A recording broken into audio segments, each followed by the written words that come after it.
ఉద్వేగంని మంచి సినిమాగా చూడండి అంటున్న పరుచూరి గోపాలకృష్ణ. ఉద్వేగం చిత్రంలో నేను మంచి పాత్ర చేశాను. ఈ మూవీని చిన్న సినిమాగా కాకుండా ఓ మంచి సినిమా అనుకొని చూసి ప్రేక్షకులు విజయం చేకూర్చాలి అని ప్రముఖ రచయిత, నటుడు పరుచూరి గోపాలకృష్ణ అన్నారు. త్రిగుణ్, దీప్శిఖ జంటగా మహిపాల్ రెడ్డి దర్శకత్వం వహించిన చిత్రం ఉద్వేగం.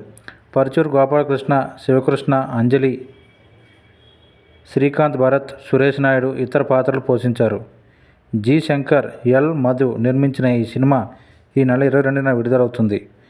ఈ సందర్భంగా నిర్వహించిన ప్రెస్ మీట్లో త్రిగుణ్ మాట్లాడుతూ, నా కెరీర్లో వెనక్కి తిరిగి చూసుకుంటే ఇది నేను చేశాను అని చెప్పుకునే గొప్ప సినిమా ఉద్వేగం అన్నారు. మంచి కథాంశంతో రూపొందించిన మా మూవీని ఆదరించాలి అని జి. శంకర్, ఎల్. మధు తెలిపారు.